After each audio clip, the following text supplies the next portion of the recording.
Tending the flowers was a break in her normal day-to-day routine, but it was nothing compared to ritual she observed directly upon leaving the shop. It was a ritual that for several reasons she preferred to observe alone, a situation that most years was the simplest thing in the world to arrange, but this morning over breakfast, Simon had suddenly asked, quite out of the blue, if she wanted to meet up after his last tutorial of the year and go to the Westport for a drink.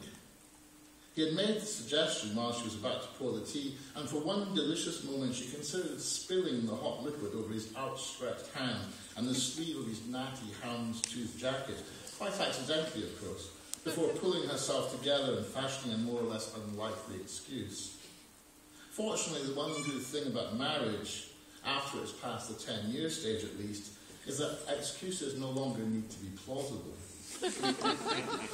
Simon thought he knew she wasn't seeing anyone else. Had he considered for a moment, he would have only thought the idea amusing, and it was easier on them both if she claimed a postgraduate pastoral meeting, or an impending deadline, rather than simply admitting what she knew for certain and suspected that he suspected, which was, not to put too fine a point on it, that she would rather stand up to her neck in slurry for a week than sit with him for a perfunctory birthday drink in some cafe bar while he eyed up the local totty. Still, it had been a close call. If he'd arranged anything that involved someone else, some kind of celebration with Matt and Sarah, for example, she wouldn't have been able to get out of it so easily. And she couldn't help lingering for a moment over his basic lack of tact. Didn't he know how their life was organised by now? What could possibly have prompted him to suggest that they go out together, by themselves? Didn't he understand the unspoken rule that, as far as she had understood, they had contrived, in a tacit mutual exercise in trial and error, to build a conveniently separate life for themselves? For a long moment after he returned to his copy of the TLS, she considered him with something close to rage. Or not rage so much as loathing. She had married Simon when he was a rising star in academic circles, but he had stopped rising long ago and settled, not altogether deliberately, for comfort. Now he worked in the Cultural Studies department of the respectable but unexciting new university where she, the perennial academic wife, had taken first a part-time post in teaching modern poetry. Eventually, she had drifted into teaching full-time, and during the occasional unexpectedly stimulating class, she actually enjoyed it, becoming more caught up in her professional existence, reached new failure in her marriage, till all she and Simon had in common was New Year's parties with a handful of similarly faded colleagues who pretended not to notice that their closest friends could barely sit in the same room together for more than a couple of hours at a time. What couldn't be concealed, however, was a long-term hiatus in Simon's professional standing and his recent lack of worthwhile publication. For a long time he had traded on the reputation of his one good book, a more or less Marxist study of Robert Louis Stevenson, but that flame had burned out long ago, and all that remained was the confidence he acquired during his brief but to him utterly deserved period of high standing. The book's thesis, that RLS was in fact Scotland's Goethe, something to think about, had been cobbled together from a close reading of Marshall Berman, a probable misinterpretation of the strange case of, and youthful arrogance, and it went something along the lines that, with the Jekyll Hyde paradigm, Stevenson had gone one better on the Faust and Mephistopheles pairing, recognizing that in response to the Hyde period of modernity, what had been a post-Enlightenment vision of intellect set against and complemented by raw power, had been resolved by RLS into an essentially schizoid model, where the hero, instead of being assisted by some supernatural force from without, was left alone with himself, divided perhaps between intellect and id, but divided nevertheless inside the single riven soul of a truly modern man, for whom human nature has become at once monster and liberator. So far, Amanda supposed, so run-of-the-mill, but Simon had then cobbled together a Marxist interpretation of the schismatic self that apparently nobody had ever thought of before, perhaps because most people had better things to do with their time. Of course, in the early days, she had tried to see the brilliance of her new husband's thesis, But she had never been altogether convinced, and now, a decade and a half later, she had come to the conclusion that the only regret she had, not just in this case, but in so many others along the way, was that she had too often allowed herself the luxury of misplaced loyalty. But loyalty of any kind was a thing of the past now. Now she was ducking in from the May sunshine to the dim, beer-scented bar of the Withy's Tavern for the second half of our yearly ceremony of perfect and private things. The roses were on their way now to the boy she had chosen this year, a tall, skinny Mancunian named Tim, who had stood with her for just a moment too long, once or twice in the quad, rambling about William Carlos Williams. And now it was time to relax into the warm, slow lull of a forgetting that had become her once-yearly pleasure. It had taken her a long time to understand that when it came to romance, she preferred certain varieties of subtle pain.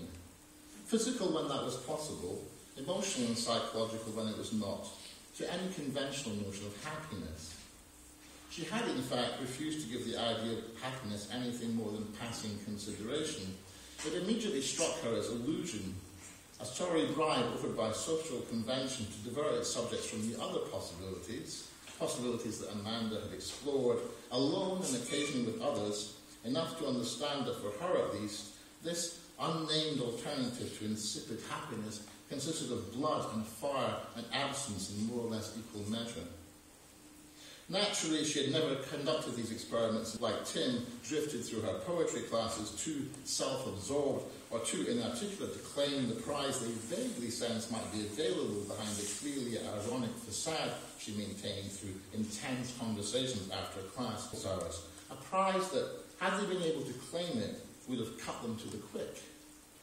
She knew 15 years of being married to Simon had made her dangerous, too hungry to be left alone for long with anything that might, in a certain slant of light, begin to look like prey. All that longing had to be contained, all that desire ritualized.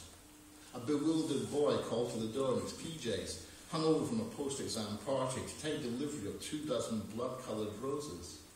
A secret held in her mind in much the same way as the one thorn she would break from a stem and clutch to her palm as she left the shop. A glass of malt whiskey in the dim bar of the Withy's, among men she didn't know, while this year's Tim or Andy or Greg began the long process, not of fading from her memory so much as merging into the massed weight of those who had gone before. Some of them had sensed, briefly, vaguely, her interest in them, but none had understood, and it was even possible that she didn't quite understand herself what it was she wanted. What she did know, though, was that the one or two who came closest to guessing were mistaken, because it wasn't about sex, and it certainly wasn't about love either. It was about touch, if anything. Touch, and then inevitably what touch led to. And that was what made it so frightening. If one of those boys had ever thought to reach out and touch her face, she told herself as she left the bar and headed for the taxi rank on Church Street, if he had just brushed a stray lock of hair from her eyes as they stood talking in the quad, she would have dissolved into the moment and let go of the grief she had carried for so long and yet so lightly it seemed, a light and steady and habitual dismay, part of what she was to herself, and so a subtle trapdoor in the world through which, with the least contact, she and whoever touched her might fall forever into the pleasurable pain that presumably they both secretly wanted. A pain that could not be ritualized with roses and whiskey, a pain that could not be kept from the world but demanded to be celebrated openly. It would never happen, of course, she knew that, just as she knew, having paid the taxi driver and walked steadily to her all-too-familiar front door, that the only real pleasure remaining to her was a solitude that from time to time would present itself as a gift, just as it did now, in the moment when she stepped inside and stood quietly in the hall, sensing that the house was, for some reason, mercifully empty. She didn't know where Simon was. He'd indicated that he'd be back by mid-afternoon, but at that moment everything brightened, and she walked straight to the kitchen to pour herself some Chablis from the bottle she had left cooling in the fridge. And she didn't notice until her glass was full,